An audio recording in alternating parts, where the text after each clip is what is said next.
कहावत है, अगर किस्मत में लिखा हो तो वह अपने आप सामने आ जाएगा। ठीक ऐसा ही हुआ एक दिन, जब किस्मत ने करवट ली और साबुन पर पैर फिसलने की वजह से एक बेहद गरीब लड़का रातों रात करोड़पति बन गया। एक समय था जब उसे दिन भर की मेहनत के बाद भी मुश्किल से 2 वक्त की रोटी नसीब होती थी, और आज वह अपनी किस्मत के दम पर 5 स्टार होटल में रह रहा है। कुछ दिन पहले तक वह कर्ज में डूबा हुआ था और मरने की हालत में था, लेकिन आज वह महंगी गाड़ी में घूमता है। ऐसी ही एक अनोखी कहानी पर आधारित है फिल्म लक्की। तो चलिए देखते हैं कैसे एक चाबी की वजह से वह लड़का एक फकीर से रातों रात करोड़पति बन गया। इस लड़के का नाम है जिसंग। वह इतना कर्ज में डूब चुका था कि अब वह चाहकर भी इन पैसों को चुका नहीं सकता था। अपने प्रियजनों से जुड़ी सारी यादों को मिटाने के लिए वह उनकी सारी तस्वीरें जला देता है। जिंदगी की तकलीफों से मुक्ति पाने का कोई रास्ता न मिलने पर वह आत्महत्या का फैसला करता है। वह फांसी लगाने की कोशिश कर ही रहा होता है, तभी उसकी दरवाजे पर एक महिला आकर आवाज देती है, बेटा जिसंग, दरवाजा खोलो, तुम्हारे लिए स्वादिष्ट नूडल्स लेकर आई हूँ। यह सुनकर वह सोचता है, मरने से पहले खा ही लेता हूँ। जैसे ही वह दरवाजा खोलता है, वह देखता है कि बाहर उसकी मकान मालकिन खड़ी है। चूंकि जिसंग कई महीनों से किराया नहीं दे रहा था और छुपता फिर रहा था, मकान मालकिन ने नूडल्स का लालच देकर उसे बाहर बुलाया था। वह गुस्से में कहने लगती है, हरामजादे, कितने दिन से मेरे घर का किराया नहीं दिया। नूडल्स की बात सुनकर बाहर आ गया, आज ही इस घर से निकल जा। इस कमरे को तो तूने गाय का तबेला बना दिया है और नहाता भी नहीं है। कितने दिन हो गए, तेरे शरीर से तो बदबू आ रही है। जिसंग किसी तरह फिर से दरवाजा बंद करता है और फांसी लगाने की कोशिश करता है, लेकिन फिर उसे याद आता है कि वह कई दिनों से नहाया नहीं है। वह सोचता है, मरने से पहले एक बार नहा ही लूं, इसलिए वह बाहर नहाने निकलता है। तभी उसकी जेब से उसका लाइफ इंश्योरेंस का एक पेपर गिर जाता है। दरअसल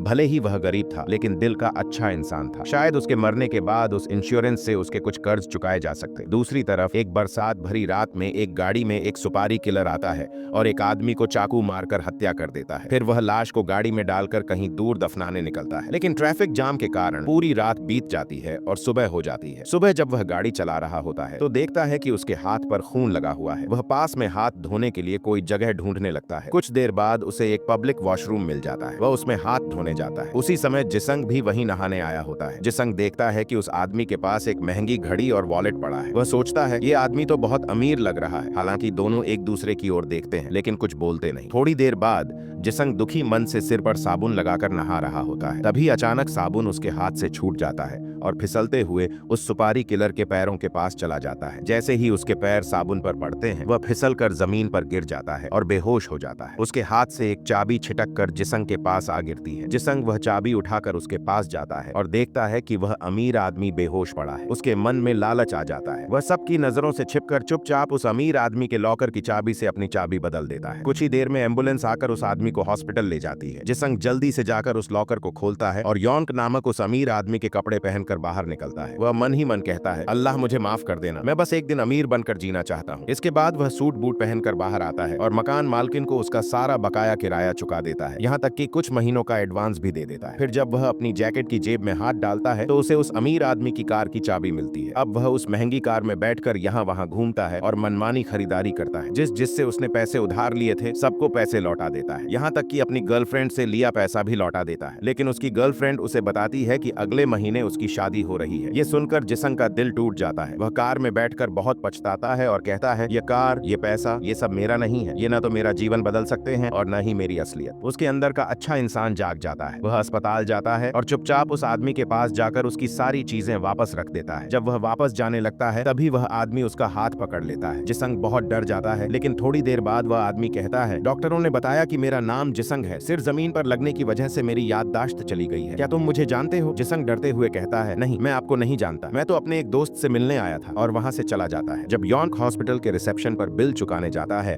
और जेब में हाथ डालता है तो देखता है कि उसके पास सिर्फ $2 है। तभी उसे एम्बुलेंस में लाने वाली वही लड़की मिलने आती है। वह उससे कहता है, कृपया अगर आप मेरा अस्पताल का बिल चुका देती तो मेरी बहुत मदद हो जाती। मैं घर जाकर आपका पैसा चुका दूंगा। ऐसा कहने पर लड़की मजबूरी में अस्पताल का बिल चुका देती है और एम्बुलेंस से उसे उसके घर की ओर लेकर निकल पड़ती है। रास्ते में गाड़ी चलाते समय लड़की उससे उसका नाम पूछती है। वह अपना ID कार्ड देखकर कहता है, मेरा नाम जिसंग है। फिर जब वह उसकी उम्र पूछती है तो वह कहता है, मेरी उम्र सिर्फ 32 साल है। यह सुनकर लड़की बहुत हैरान हो जाती है, क्योंकि उसे देखकर ऐसा बिल्कुल नहीं लगता कि वह 32 साल का है। जब वे एम्बुलेंस से पहुंचे, रास्ते में दोनों थोड़ी बातचीत करते हैं, जिससे पता चलता है कि लड़की का नाम रीना है। कुछ देर बाद वे बताए गए पते पर पहुंच जाते हैं। रीना जब अंदर की हालत देखती है तो बदबू से उसकी नाक बंद हो जाती है और वह कहती है, हे भगवान, अब तो लगता है मेरा पैसा डूब ही गया। घर के उस गंदे और अस्त व्यस्त कमरे में घुसकर वह आदमी इधर उधर देखता है। जमीन पर पड़ी तस्वीरों को उठाकर उन्हें देखकर याद करने की कोशिश करता है कि वह असल में कौन है। तब रीना उससे पूछती है, क्या तुम्हें कुछ याद आया? लेकिन वह कहता है, मुझे कुछ भी याद नहीं आ रहा, बस इतना लग रहा है कि शायद मैं कल आत्महत्या करना चाहता था। ऐसा कहते हुए वह फांसी का फंदा उसे दिखाता है। थोड़ी देर बाद रीना के पास इमरजेंसी कॉल आता है और वह वहां से चली जाती है। जाते जाते वह कहती है, कुछ दिनों बाद मेरे पैसे लौटा देना। अब वह आदमी सोच में पड़ जाता है कि आखिर उसने आत्महत्या क्यों करनी चाहिए थी। जैसे भी हो उसे यह पता लगाना ही होगा। उधर जिसंग कार में बैठा सोचता है कि अब उसे क्या करना चाहिए। फिर वह तय करता है कि वह उस आदमी के घर जाकर सब कुछ वापस कर देगा। कुछ ही देर में कार का ऑटोमेटिक ड्राइविंग सिस्टम चालू हो जाता है और जीपीएस ट्रैकिंग के जरिए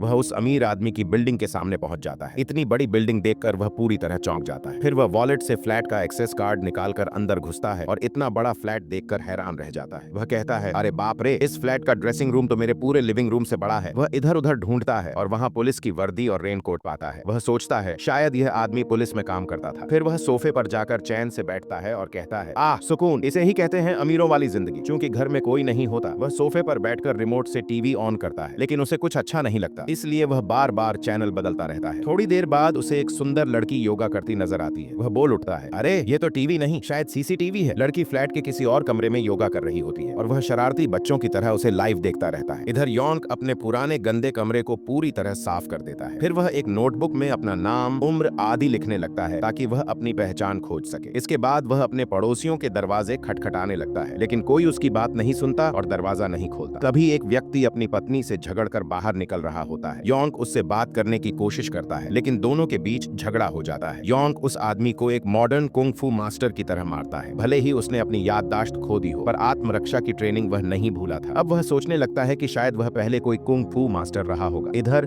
जिसंग योंक के घर में आता है, महंगे महंगे खाने खाता है और पूरा कमरा गंदा कर देता है। फिर सोफे पर ही सो जाता है। अचानक नींद खुलने पर वह सीसीटीवी में देखता है कि वही लड़की चाकू से खुद को खत्म कर रही है। वह घबराकर इमरजेंसी पुलिस को कॉल करना चाहता है, लेकिन तभी उसे समझ में आता है कि लड़की सिर्फ एक्टिंग कर रही थी। उधर योंक को जिसने पैसे देने थे, वही लड़की अब उसके घर की ओर निकलती है। घर में जाकर वह देखती है कि योंक बीमार होकर जमीन पर गिरा पड़ा है। वह दौड़कर उसकी मदद करती है। असल में योंक ने पहली बार सिगरेट पी थी और उल्टी कर दी थी। आपने भी जब पहली बार सिगरेट पी थी तो ऐसा कुछ हुआ था? कमेंट करके जरूर बताएं। वास्तव में वह अपनी पहचान ढूंढने की कोशिश कर रहा था और उसे एहसास होता है कि वह तो कभी सिगरेट वगैरह पीता ही नहीं था। वह बहुत साफ सुथरा इंसान था, उसे कुंग फू अच्छी तरह आता था और वह चाकू भी बहुत कुशलता से चला सकता था। वह ये सब बातें अपनी डायरी में लिख लेता है। लड़की तब सोचती है चूंकि वह चाकू चलाने में इतना अच्छा है तो उसे उनके होटल में सब्जियां काटने की नौकरी मिल सकती है, इसलिए वह उसे अपनी माँ के होटल में ले जाती है। लेकिन उसकी माँ उसे काम देना नहीं चाहती थी क्योंकि उनका होटल बहुत छोटा था। तब लड़की अपनी माँ से कहती है कि योंक से उसे बहुत पैसे लेने हैं, इसलिए अगर वह वहाँ काम करेगा तो वह अपने पैसे वसूल सकती है। मजबूरी में उसकी माँ उसे नौकरी पर रख लेती है, लेकिन साथ में कहती है उससे कहो थोड़ा मुस्कुरा के रहा करे, नहीं तो उसे देखकर कस्टमर भाग जाएंगे। उधर जिसंग पूरे दिन बैठा बैठा बोर हो जाता है और उसे भूख लगती है। वह कमरे में इधर उधर खाने की तलाश करता है। बहुत खोजने के बाद उसे एक डिब्बा मिलता है। वह सोचता है कि शायद इसके अंदर कोई स्वादिष्ट चीज होगी, लेकिन जैसे ही वह डिब्बा खोलता है उसे अंदर गड्डी गड्डी नोट दिखाई देते हैं। यह देखकर वह बहुत हैरान हो जाता है। खुशी खुशी वह वहां से कुछ पैसे लेकर ऑनलाइन खाना ऑर्डर कर देता है। फिर खाना खाते खाते वह देखता है कि वहां कई महंगे ब्रांड की शराब की बोतलें रखी हैं। वह तब सबसे महंगे ब्रांड की एक बोतल खींच लेता है और तभी बोतल से बंधी रस्सी खींच जाने से अंदर एक गुप्त कमरा खुल जाता है। वह धीरे धीरे उस कमरे के अंदर प्रवेश करता है। कमरे में जाकर वह कई पुलिस के आईडी कार्ड और पासपोर्ट देखता है। इसके अलावा उस गुप्त कमरे में कई कंप्यूटर रखे हुए थे और दीवारों पर अलग अलग मिशनों की योजनाएं चिपकी थीं। थोड़ी देर बाद वह गौर करता है कि जिसे लड़की को उसने सीसीटीवी में देखा था, उस लड़की के कुछ पोस्टर भी वहां लगे हैं। वह सोचता है शायद कोई आतंकवादी उस लड़की को मारना चाहता है, इसलिए यह व्यक्ति पुलिस के मिशन के तहत गुप्त रूप से उस पर नजर रख रहा है। उस लड़की को देखकर उसे थोड़ी दया आती है। वह सोचता है कि अगर उस आदमी की याददाश्त न गई होती तो शायद लड़की को मरना न पड़ता, लेकिन जैसे भी हो इतनी सुंदर लड़की को वह बचाना चाहता है। इसलिए वह डिश लाइन वाले आदमी की ड्रेस पहनकर हर अपार्टमेंट में जाकर खोजबीन शुरू कर देता है, लेकिन किसी भी अपार्टमेंट में वह लड़की उसे नहीं मिलती। वह अपनी डायरी में लिखे फ्लैट नंबरों में से एक एक करके नाम काटता जाता है और फिर कमरे में आकर सोचता है कि अब वह उस लड़की को कैसे ढूंढेगा। इसी बीच सीसीटीवी में दिखता है कि लड़की बार बार आत्महत्या करने का नाटक कर रही है और जब वह नीचे गिरती है तो ऊपर से आवाज आती है। अब उसे यकीन हो जाता है कि लड़की ऊपर के किसी फ्लोर पर है। ऊपर जाकर जैसे ही वह कॉलिंग बेल बजाता है, लड़की बाहर आ जाती है। वह लड़की से थोड़ा बहुत जान पहचान बनाने की कोशिश करता है, लेकिन लड़की उसे ज्यादा तवज्जो नहीं देती, बल्कि उसके मुंह पर दरवाजा बंद कर देती है। उधर योंक, जिसे खाना बनाना बहुत अच्छा आता है, वह अपने चाकू के हुनर से तरह तरह के डिजाइन वाले मजेदार व्यंजन बनाता है। ग्राहक उसके बनाए खाने को खाकर चकित रह जाते हैं, यहाँ तक कि उसकी आइसक्रीम खाने के लिए सैकड़ों लड़कियां होटल के बाहर लाइन लगाकर खड़ी रहती हैं। उनका बिजनेस अच्छी तरह चलने लगता है। यह देखकर लड़की और उसकी माँ दोनों बहुत खुश हो जाते हैं। सारे काम खत्म कर लड़की अपने घर आकर योंक से कहती कहती है, तुम्हारी वजह से हमारे होटल में अब बहुत अच्छी बिक्री हो रही है, हर महीने की 25 तारीख को तुम्हें सैलरी दी जाएगी। यह कहकर वह वहां से चली जाती है। योंग तब कैलेंडर में तारीख देखने लगता है, तभी देखता है कि 25 तारीख पर एक जगह का नाम लिखा है और अगला दिन ही 25 तारीख था, इसलिए वह सुबह सुबह उस जगह जाकर लाइन में लग जाता है। एक गाड़ी में कुछ लोग आते हैं और सबका नाम लेकर उन्हें गाड़ी में बिठाने लगते हैं। जब जिसंग का नाम पुकारा जाता है तो वह जाकर उस गाड़ी में बैठ जाता है। थोड़ी देर बाद वे लोग एक शूटिंग स्पॉट पर पहुंचते हैं। असल में उसे वहां छोटे मोटे रोल के लिए बुलाया गया था, जैसे कि विलेन के गुंडे जो मार खाते हैं। बेचारा कोई भी काम ठीक से नहीं कर पाता, बल्कि उल्टा सब कुछ गड़बड़ कर देता है। डायरेक्टर उसे बहुत बुरी तरह डांटता है, लेकिन वह कुछ नहीं कहता। काम खत्म होने के बाद वे उसे कुछ पैसे देते हैं और तब वह हाजिरी रजिस्टर से जिसंग का असली घर का पता निकाल लेता है। फिर वह वहां पहुंचता है और देखता है कि जिसंग का पिता असल में एक नाई है। योंग सोचता है शायद उसके पिता उसे पहचान लेंगे, लेकिन वे उसे पहचान नहीं पाते। वह दुकान में बैठकर इंतजार करता है। तभी एक ग्राहक जिसंग के पिता से कहता है, देखना तुम्हारा बेटा एक दिन बड़ा अभिनेता बनकर लौटेगा। यह सुनकर योंग जानता है कि जिसंग घर से नाराज होकर इसलिए गया था क्योंकि वह बड़ा अभिनेता बनना चाहता था। वह फिर वहां से बाहर निकलता है और मन ही मन सोचता है, मैं एक दिन बड़ा अभिनेता बनकर सबके सामने लौटूंगा। उधर जिसंग उस लड़की का पीछा करते करते उसके कॉलेज पहुंच जाता है। लड़की अपनी माँ से कह रही थी कि अगले महीने वह यह देश छोड़कर जा रही है। तभी एक आदमी लड़की का पीछा करने लगता है। लड़की उसे देखकर वहां से भागने लगती है। जिसंग जो वहां मौजूद था देखता है कि वे ही लोग जो योंग को लड़की को मारने के लिए हायर किए थे, उनमें से एक उस लड़की का पीछा कर रहा है। तब वह चालाकी से लड़की को अपनी गाड़ी में छुपा लेता है और इस तरह लड़की की जान बच जाती है। उधर योंग होटल जाकर अपनी नौकरी छोड़ देता है। जब सब उससे पूछते हैं कि उसने नौकरी क्यों छोड़ी, तो वह कहता है, मैं एक अभिनेता बनना चाहता हूँ। सबको लगता है उसका दिमाग सच में खराब हो गया है। वह घर लौटकर पूरी लगन से अभिनेता बनने की तैयारी शुरू कर देता है। वह रोज सुबह दौड़ लगाता है, स्क्रिप्ट पढ़ पढ़कर अभ्यास करता है। उधर जिसंग रोज उस लड़की को फॉलो करता है और जान जाता है कि उसका नाम यांजू है। वह चाहे जितनी कोशिश कर ले, लेकिन यांजू कभी उसे कोई तवज्जो नहीं देती। कभी कभी वह लड़की गाड़ी लेकर बाहर जाती है जैसे किसी का इंतजार कर रही हो, लेकिन उससे मिलने कोई नहीं आता। एक दिन जब वह लड़की लगेज लेकर जा रही होती है तो जिसंग मदद करने की कोशिश करता है। खींचतान में लगेज का हैंडल टूट जाता है। दूसरी ओर योंग फिर से शूटिंग के लिए गया होता है और आज उसे हीरो के बॉडीगार्ड का रोल मिलता है। लेकिन थोड़ी देर बाद दिखता है कि वह असल में हीरो से भी ज्यादा अच्छा फाइट करता है और सबको धूल चटा देता है। यह देखकर डायरेक्टर हैरान रह जाता है। डायरेक्टर तब योंग को अगली शूटिंग में हीरो का दायां हाथ बना देता है। अगले दिन जब फिर से शूटिंग होती है तब देखा जाता है कि योंग हीरो से भी बेहतर फाइटिंग और डायलॉग डिलीवरी कर रहा है। डायरेक्टर तब उसे धीरे धीरे अच्छे रोल देने लगता है। जब वह फिर से होटल आता है तो लोग उसे टीवी पर देखकर ऑटोग्राफ लेने दौड़ पड़ते हैं। इस तरह उसके दिन धीरे धीरे अच्छे बीतने लगते हैं। उधर जिसंग रोज यांजू को एक एक करके गिफ्ट देता है, जिससे उनके बीच धीरे धीरे एक अच्छी दोस्ती बन जाती है। एक दिन जब जिसंग घर पर था,